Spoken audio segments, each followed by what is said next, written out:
जय सिया राम। नित्य की भांति प्रभु संकीर्तन। श्री राम जय जय राम। श्री राम जय जय राम। श्री राम जय जय राम। मातु पिता गुरु प्रभु कै बानी, बिनहि विचार करहि शुभ जानी। तुम सब भांति परम हितकारी, आज्ञा सिर पर नाथ तुम्हारी। माता पिता और गुरु स्वामी की बात को बिना ही विचारे शुभ समझकर करना चाहिए। फिर आप तो सब प्रकार से परम हितकारी हैं। हे नाथ, आपकी आज्ञा मेरे सिर पर है। प्रभु तो सेउ सुनि शंकर बचना, भक्ति विवेक धर्म जुत रचना। कहे प्रभु हर तुम्हारपन रहेऊ, अब उर राख्यऊ जो हम कहऊ। शिव जी की भक्ति ज्ञान और धर्म से युक्त वचन सुनकर प्रभु रामचंद्र जी संतुष्ट हो गए। प्रभु ने कहा, हे हर, आपकी प्रतिज्ञा पूरी हो गई। अब हमने जो कहा है उसे हृदय में रखना। अंतर्धान भय यस भासी, शंकर सोई मूर्ति उर राखी। तबहि सप्त ऋषि शिव पहि आए, बोले प्रभु अति वचन सुहाए। इस प्रकार कहकर श्री रामचंद्र जी अंतर्धान हो गए। शिव जी ने उनकी वह मूर्ति अपने हृदय में रख ली। उसी समय सप्तऋषि शिव जी के पास आए। प्रभु महादेव ने अत्यंत सुहावने वचन से कहा, गरुण सुमेरु रेणु समताही, राम कृपा करि चित बाजाही।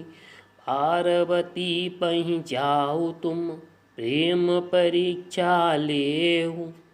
गिरिय प्रेरि पटयऊ भवन, दूर करऊ संदेह। आप लोग पार्वती जी के पास जाकर उनकी प्रेम की परीक्षा लीजिए और हिमाचल को कहकर उन्हें पार्वती जी को लिवा लाने के लिए भेजिए तथा पार्वती जी को घर भिजवाइए और उनके संदेह को दूर कीजिए। ऋषियाँ गौर्य देखी ता कैसी, मूर्तिवंत तपस्या जैसी। बोले मुनि सुनु शैल कुमारी, करऊ कवन कारण तप भारी।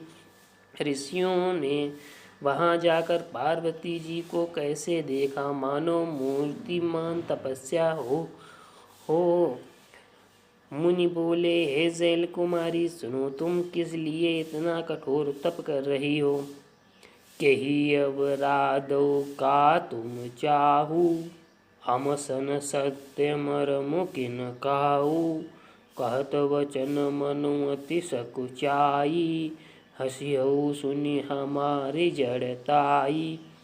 तुम किसकी आराधना करती हो और क्या चाहती हो, हमसे अपना सच्चा भेद क्यों नहीं कहती। पार्वती ने कहा, बात कहे ते मन बहुत सकुचाता है। आप लोग मेरी मूर्खता पर हंसेंगे। मनुहट परान सुनऊ सिखावा, चहत वारी पर भीति उठावा। नारद कहा सत्य सोई जाना, बिनु पंखन हम चाहें उड़ाना। मन ने हट पकड़ लिया है, वह उपदेश नहीं सुनता, जल पर दीवार उठाना चाहता है। नारद जी के जो कहा दिया उसे सत्य जानकर मैं बिना ही पंख के उड़ना चाहती हूँ। देखो मुनि अब को हमारा, चाहूँ सदा शिव ही वर तारा। हे मुनियों, अब मेरे अज्ञान तो देखिए कि मैं सदा शिव जी को ही अपना पति बनाना चाहती हूँ। सुनत बचन बिहि से ऋषि, गिरि संभव तब देह। नारद कर उपदेश सुनी, कहऊ सिहु किन गेह। पार्वती जी की आवाज़ सुनकर ऋषि हंस पड़े और बोले, तुम्हारा शरीर परवश से ही तो उत्पन्न हुआ है, भला कहो तो नारद का उपदेश सुनकर आज तक किसका घर बसा है। दक्ष सुतहि उपदेश जाई, तिन फिरी भवन न देखा आई। चित्रकेतु कर घरु उन घाला, कनक कश्यप कर पुनिय सहाला। उन्होंने जाकर दक्ष के पुत्रों को उपदेश दिया, जिससे उन्होंने फिर लौटकर घर का मुख नहीं देखा। चित्रकेतु के घर को नारद ने ही चौपट किया। फिर यही हाल हिरण्यकश्यपु का हुआ। नारद सिख जे सुनहि नर नारी, अवसि होई तज भवन विखारी। मन कपटी तन सज्जन चीना, आप सरिस सबहि चहकीना।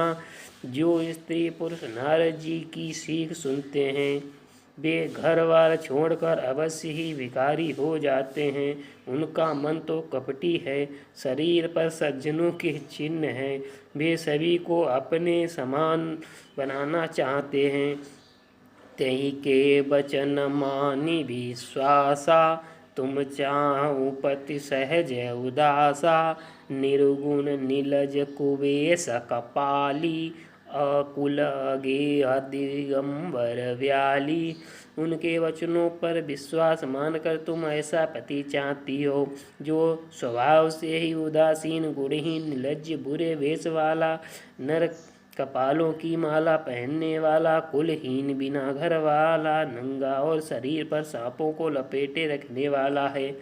काऊ कवन सुख असवर पाए, बल भूल उठग के बौराए। पंच कहें शिव सती विवाही, पुनिय पडर से यहीं ताही। ऐसे वर के मिलने से कहो तुम क्या सुख होगा। तुम उस ठग नारद के बहकावे में आकर खूब भूली।